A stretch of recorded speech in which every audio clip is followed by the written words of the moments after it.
Coming to paperback and e-readers this Black Friday, E-Steam Ascension, The Devilish Dealer reaches a turning point in their life in this powerful E-Steam series story at E-Steam Ascension and online bookstores this Black Friday. I was watching a pair of diversity in comics videos, and in the first one he was talking about creating black characters who aren't SJWs. And in the second one, he was talking about how SJW writers at Marvel treat black female characters like props. And I can go a bit more in depth on this subject because I know something about creating black characters who aren't SJWs because as a black creator, I have an understanding of creating rich, multidimensional black male characters and rich, multidimensional black female characters. And this is something I have been doing over the last 20 years as a writer and publisher of the SJS Direct imprint. And if you were to take a look at my covers on my books, you would see that these characters aren't SJWs and they're not out to focus on any sort of political agenda. If you look at the covers of books like Isis, Bride of Dracula, or Isis, Samurai Goddess, or Isis, Wrath of the Cyber Goddess, you will notice that the primary focus I put on those covers is primarily on the action going on in the story. And the reason we primarily focus on the action going on in the story is because I want to get the attention of the reader and I want to get them involved in the story very quickly because I want them to see what this story is about and make a decision on whether they want to pick this book up in the first 5 seconds of looking at it, because that's what people do when they go to a comic shop or they go online, and usually most of my business is done online, and they see this cover and they want to see the story being told on it, and they're primarily focused on the action. And when I write stories, I primarily focus on the action. And the reason why I focus primarily on the action is because while I write black characters, I really want you to see characters who are black, because I use an approach to my storytelling which is called creating characters who are black. And this is very different than creating a black character, because when people create black characters, they oftentimes just focus on the skin tone, and then they focus on creating character traits as related to the external, as related to black culture. And they go by what they see as related to black culture on the surface, and that's what leads to people creating very flat, one-dimensional black characters. Now, my approach, where I focus on creating characters who are black, what I do is I focus primarily on the internal character traits of that character, and those are the things that are related to their interests, their personality, their voice. And the voice is the most important thing for me as a creator, because as a creator, I want the character to speak to the reader, because when you have characters, they have to speak to the reader and they have to get the reader's attention from the first page. And that's something I try to do with every one of my books, whether it be a fantasy title like the Isis series or the E-Steam series, or a fantasy novel like The Temptation of John Haynes, or a basic YA novel like The Thetas, or a novel like Spinsterella or Spellbound, or any of the other books in the SJS Direct Publishing imprint. What I want to do is make sure that that character has a strong voice, has a strong personality, and really speaks to that reader, because it's the content of that character's personality and the content of their character that is something that resonates with readers and allows them to relate to that character. And the color of their skin, yes, it's important to a black character, but really it's the content of their character that really is the thing that allows people to relate to the character. And when you have characters, people relate to them, what happens is people wind up telling more other people about your story, and the word of mouth as related to your story spreads because people relate to that character because it resonates with them. And I've had several characters resonate with readers, and I've had several stories resonate with readers, and some stories have resonated with people all over the world. For example, I had a story I wrote called Isis, All About the Goddess, and this was a bit of a mystery story featuring the Isis character, and to my surprise, this is a story that people have bought all over the world. And it really was just a basic mystery story about the ISIS character going to try to find this campus stalker on a college campus while she goes undercover as an art model. And it's been one of the better selling ISIS series stories. And the E-Steam series, which is very popular on Smashwords, and primarily I focus mostly on the action of the E-Steam character as this devilish diva who has a bit of a devil-may-care attitude in the same way of Marvel's She-Hulk before she became SJW. And the stories are fun, and people really get into them because they like the character, they like the humor, and they like the action. Most people, when they read the stories, when I read my stories, they they usually tell me about the action going on. They don't even talk about the character being black. And it's very interesting to me whenever I would read a review or I'd hear from someone regarding many of the characters I write. The first thing they talk about is the content of those characters. They talk about the personality, and they talk about the voice of those characters before they talk about skin tones and ethnicities. Now, usually the people who give me a hard time about skin tones and hair textures, usually it's these pro-blacks and these hoteps and these SJWs. They're the ones who have a really serious issue as related to characters' skin tones. But the people who actually read the stories that I write and that feature my black characters, they usually, the first thing when they write me and tell me about the stories that they've read, or they write reviews about it, is that they tell me about the action going on in the story and what they liked about the action going on in the story. And some people talk about the overall experience of reading the story. I mean, I remember for ISIS, Wrath of the Cyber Goddess, one guy wrote a review on Amazon.com talking about how great the story is. However, in contrast, I had a person when I wrote ISIS Amari's Revenge who didn't like the story because they thought it was too much like a comic book.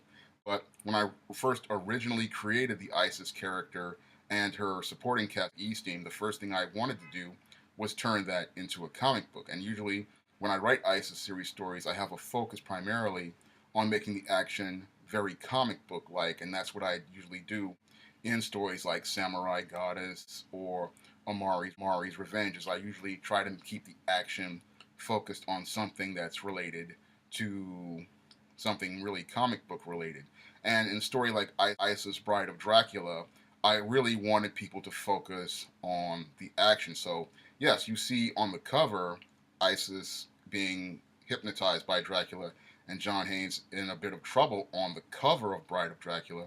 But again, you see you're focused primarily on the action, and that's what really grabs you. And I posted that cover up to Facebook. It got the most Facebook likes out of all the ISIS covers I've had Bill Walko design. This was one of the most popular ones, and it was one of the better selling ISIS series stories. And in fact, it was one that surprised me with how many people went out to go get that book, because when they looked at it, again, they were focused primarily on the action. I mean, if you have two characters taking on Dracula, you really want the focus to be on the action, not just on a skin tone. And this is one of the things, again, that a lot of black creators have a hard time dealing with. They're so caught up in creating black characters on the external that they really don't focus on the internal. And when it comes down to SJW creators, they have a really hard time being able to create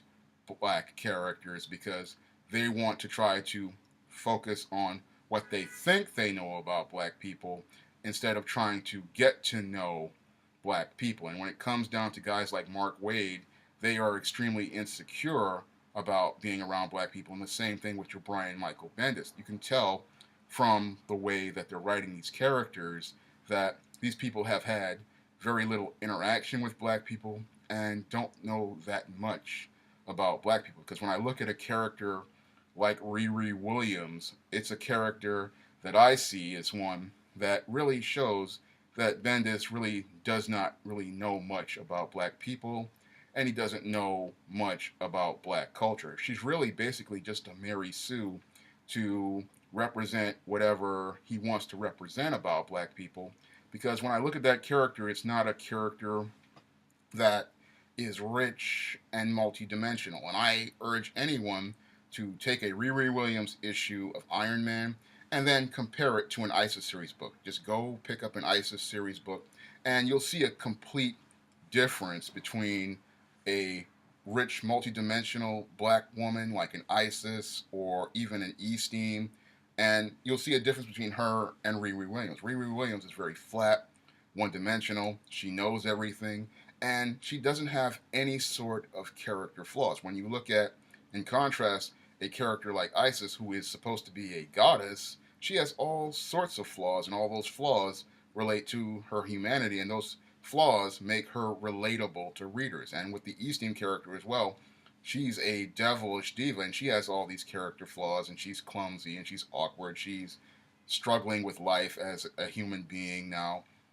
on Earth, and we see her struggles, and we see someone we can really relate to in the story. And I've also done this with other characters like the Matilda Crowley character in the Spinsterella trilogy. Now, the Matilda Crowley character is an African American goth, and she's struggling with things in the Spellbound novel where she's trying to find her identity and discovers the goth subculture. And we see a person who's a girl next door, somebody who's into Daredevil comics, and somebody who's just a nice kid. And this is somebody, again, that I drew from things like my personal experiences interacting with black women and black girls in high school. So this is another problem with the SJW creators, is that they try to create characters, but then they don't know anything about the culture, they don't know anything about the people, so they go from their frame of reference, and their frame of reference is really limited, and that's why we get these characters that are, again, flat and one-dimensional, whereas a guy like me, who has experience in the black community, has interacted with numerous people in the black community, understands the culture a little bit better, I can create black characters that are richer and more multidimensional, and then give you different aspects of the black community. Because when it comes down to black characters, oftentimes a lot of creators,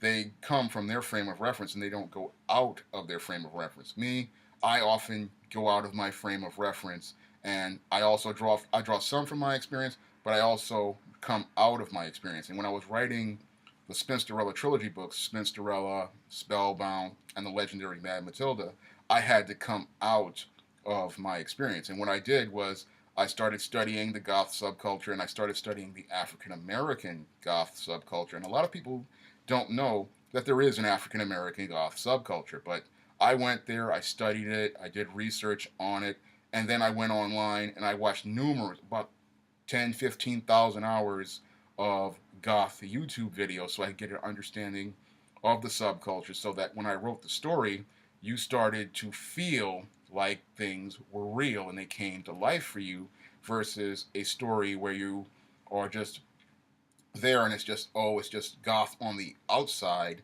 but you're not learning anything about the internal character traits as related to people who are a part of the goth subculture. And that, again, relates to creating a character who is black, because when I created the Matilda Crowley character, I wanted people to see her as a person when they imagined her in their mind, and I wanted them to hear her voice and really feel what she's feeling and experience what she's experiencing in the story. Excuse me.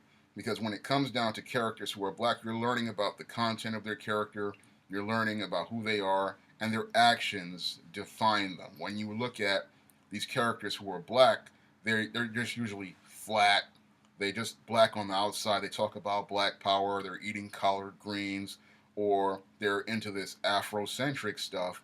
But there's nothing there that really you can relate to or really tell you about them. You don't learn about their favorite color, their favorite food, their favorite hobbies, the things that they like to do, the places that they like to go.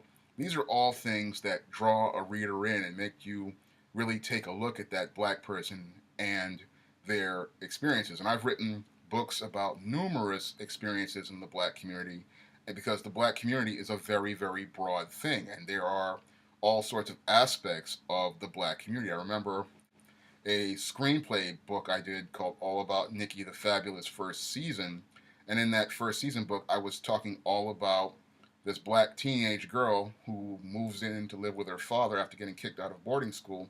And it was a story about a black girl from Beverly Hills who comes from a rich family. And it was a very popular series on Smashwords for a couple of years. I mean, it was an international bestseller, and it was a surprise to me that how many people picked that book up. And the reason why they picked it up is because, again, they really related to the character. And I got a lot of positive responses on All About Nikki. And I even had an actress interested in playing the role of the Nikki Desmond character because she said that the character resonated with her so strongly. The same thing with the Marilyn Marie character in All About Marilyn. They really liked that screenplay as well. A lot of women related to that story, and they identified with it. And again, they related to the character based on the internal character traits, not really the skin tone. Because when they listened to the character, they heard her voice, they heard her story, and that's what really resonated with her. And what I see as related to many of these SJWs is that they want to bring diversity into things like Marvel, but they really don't understand anything about the cultures they want to try to bring in. And this is all reflected in a lot of their work. Because when I look at somebody like a Ta-Nehisi Coates, he's sitting there with his Black Panther, and a lot of the books come across as really flat because he's got the Black Panther as a very passive character, and that's not the nature of the Black Panther. As a guy who's read Black Panther in books like Avengers, I can tell you the Black Panther is a very active character, and as the King of Wakanda, he's very alpha male. He's very strong, he's very masculine, and he takes the lead. And when I looked at his Black Panther comics, Black Panther is a very passive guy. He's just sitting there watching, and other people are doing things.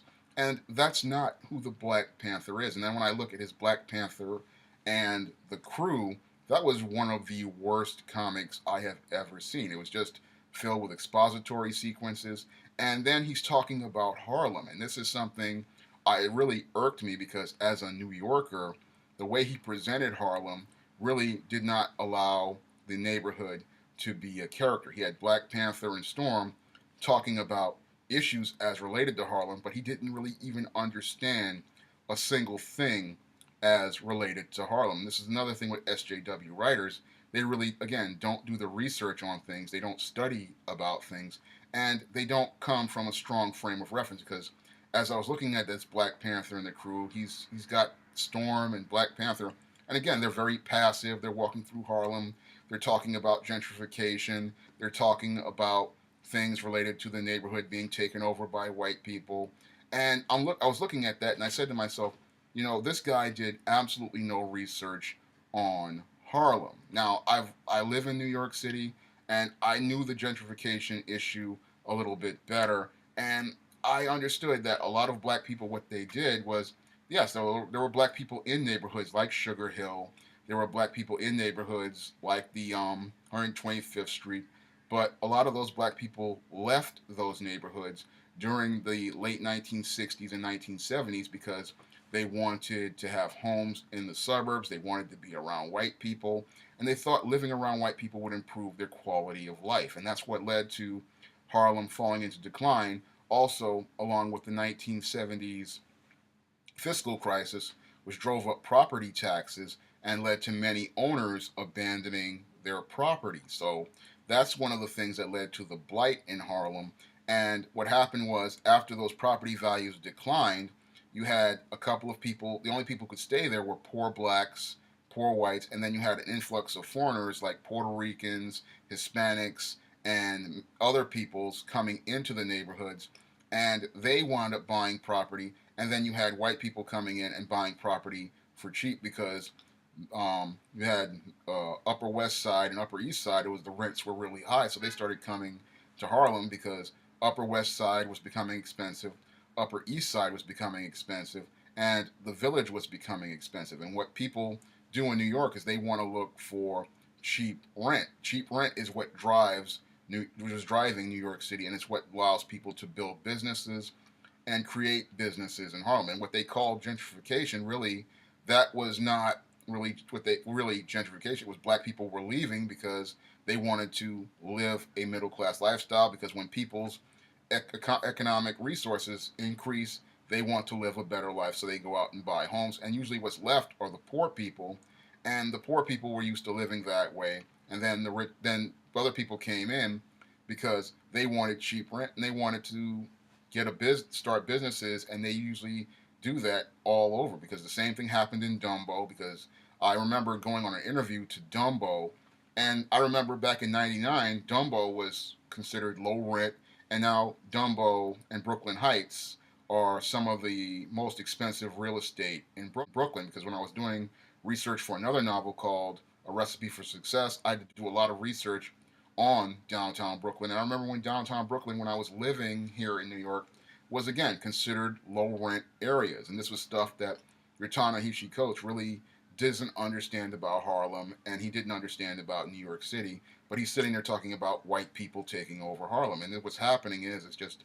basic economics. When people get more money, they leave. The people with money, they take their money, they leave, and they go to live a middle class lifestyle in another place or another part of the city that's better, that they consider having a better quality of life.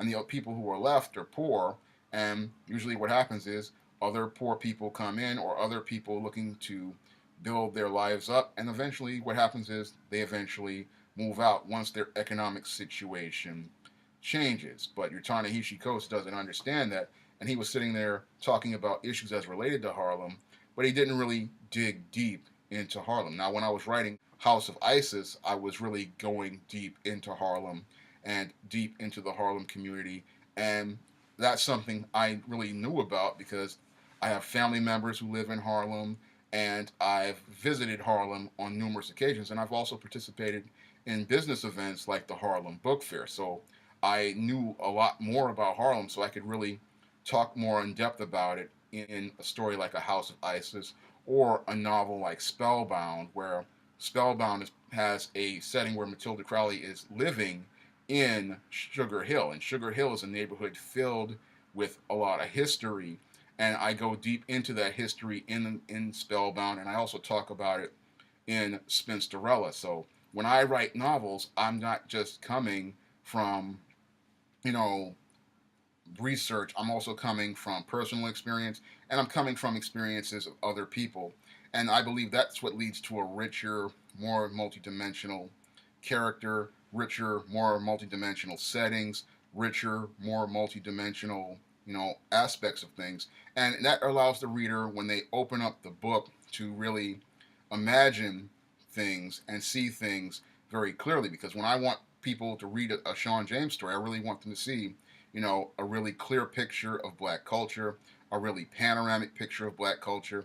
And that's one of the things that I try to do in my stories. And that's one of the reasons why I use a approach called revolving first person perspective, is because I really want people to see the action going on, and what I want them to do is, as they're seeing the action, immersing themselves into the story, and then watching these characters participate in these actions, and then coming to their own observations and conclusions about the action transpiring around them. And this is something that I really believe is really missing from SJW titles at Marvel, because they really don't want you to really focus on the action.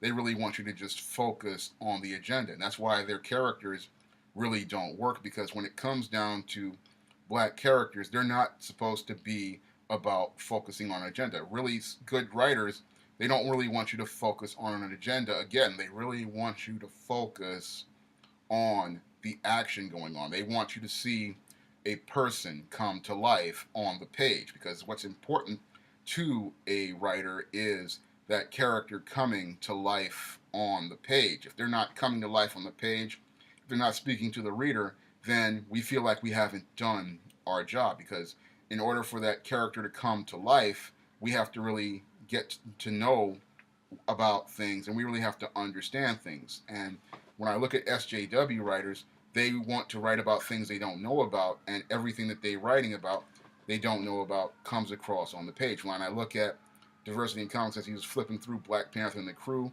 I saw a story written by a guy who was caught up in a narrative but knew nothing about Harlem, knew nothing about the community of Harlem, knew nothing about the people of Harlem, knew nothing about the experience of living in Harlem or visiting Harlem.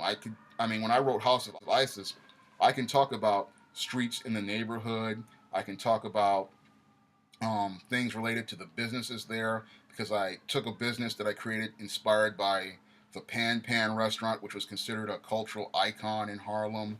I can talk about with that Pan Pan burned down, but at one time was considered a place where all the Harlem elite came. Everybody who was somebody has eaten at the Pan Pan, and I talked about the neighborhood, and I also talked about these places where these hoteps go to do their worship, these kind of hybrid stores slash church places where they teach this religion, and that all of that was a part of the House of Isis story. So when I wrote that story, I really wanted you to come into Harlem. I really wanted you to see Harlem, and I really wanted you to see Harlem come to life based on the neighborhood and all the aspects of the neighborhood. I talk about buildings like the Lenox Terrace, which has been a Harlem institution.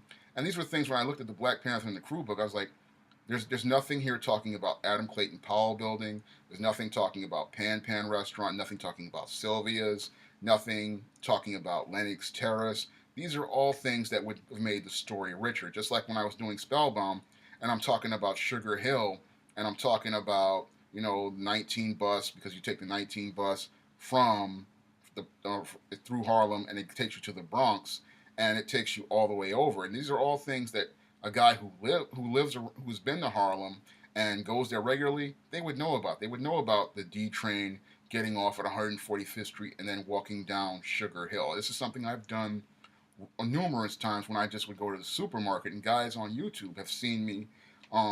They were my regular viewers. They say, "Hey, I saw him at the Food Town, which was the Path Market at the time, and he was there." So I've been to Harlem, and I can really write about it in depth. So when I was looking at Black Panther and the Crew, it was like this book really, he didn't really know much about Harlem. He didn't know much about black culture, and it showed on the pages of his comic. Now, if you compared that to House of Isis, when I release it in 2018, if I ever get enough money for the cover, you're going to see a complete difference between Black Panther and the Crew and House of Isis, just like you would see a complete difference between Riri Williams and any of the female characters I create, because when I looked at the SJW Captain America when he had that black woman, again, that was a really flat, one-dimensional black woman, and it showed me Mark Waid really didn't interact with too many black women in his life, because whenever people don't know anything about black women, what they'll do, or black people in general, they'll create this magic Negro, and the magic Negro is designed so that people can say to themselves, "I'm not a racist. Look at how I'm treating this black person." This black person, again, never disagrees with them, never has a difference of opinion, never has different ideas, and is completely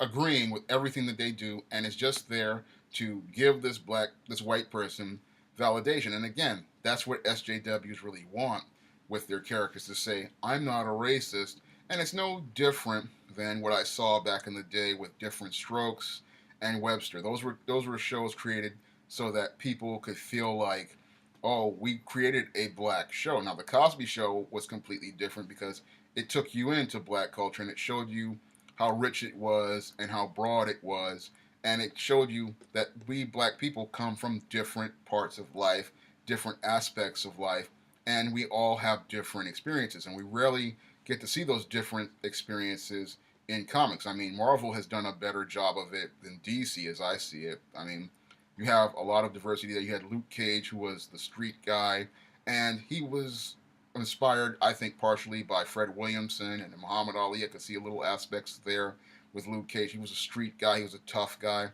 then you had Blade. When Wesley Snipes revamped him, he was a tough guy, but he was a vampire, and he had rich multidimensionality going on. You had the Falcon. Originally, he was kind of a pimp, but then when he went with Captain America, he started to straighten out, and then he became a everyday Joe, a social worker looking to clean up his community. He had been inspired by Captain America. And then you had Night Thrasher, who was a rich guy, who came into being a hero because his parents died. So you had diversity there, and then you also had other characters like Silhouette, and then you had Monica Rambeau, one of the best black female characters ever created. She was a very rich and multidimensional character. She started out on the Avengers, and she worked her way up. She earned her way into being a hero, and she earned herself a way into being the Avenger, and she learned the ropes with the Avengers. She was a really great character overall. And then you had Jim Rhodes, which was the first black character I ever saw in my brother's old comics, was an Iron Man, and he was just a regular everyday guy. And one of the things I liked about Jim Rhodes was he was just average, ordinary guy, and he was at the side of Tony Stark, and he would be out here fighting right alongside Tony Stark, even without armor. And he was a double tough guy. He was a Marine. He was working class guy, and he helped Tony Stark on his first mission in Vietnam. I have that issue, and later on he became a fixture in Iron Man comics, and he was just Tony's friend, and he wasn't just there to validate Tony. He often disagreed with Tony.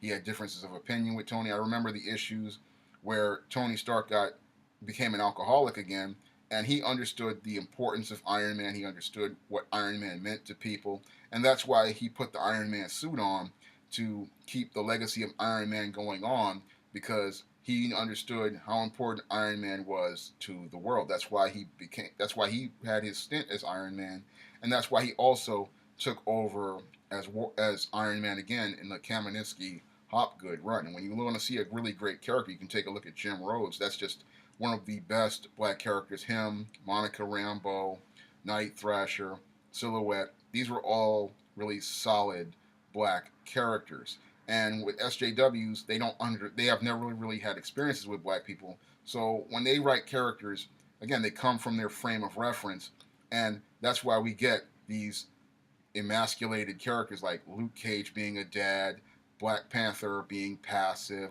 Blade coming in on Defenders, delivering a package, because that's what they see black people as. They have never really sat down and talked to a black person. They have not really had an interaction with black people, and they really have not spent time with black people. Now, people who have had interactions with black people, they're going to go out here and they're going to create a richer, more multidimensional black character, and you're going to see more internal character traits. You're going to read and hear a voice almost immediately. I mean, I've had people with Spinsterella telling me she sounds like Paula Patton. That was very interesting to me, but that's who one of my readers said that she sounded like. And this is something that people are going to do. They're going to immediately see things almost immediately as related to those characters, because they're going to see the person, they're going to see the internal, not the external, as related to those characters. But your SJWs, they come from a very, very limited frame of reference, a very limited experience, and their limited experience is why they can't create black characters that come to life. They often are about pushing agendas and pushing things like so-called tolerance, so-called diversity, and they're not coming, and the whole thing comes across as disingenuous because they don't really know about those things that they're trying to push. And that's why many of these SJW Marvel titles really fell flat as part of their diversity campaign. All those characters were skin tones and ethnicities. They weren't people. They didn't have voices. They didn't have personalities. They didn't make you feel anything. They didn't make you care about anything. And they just didn't make you want to connect with them.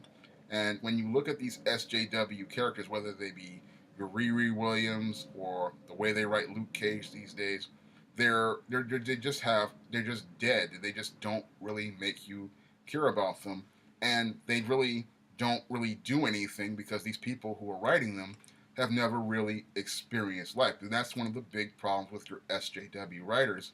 They haven't been out here to experience anything.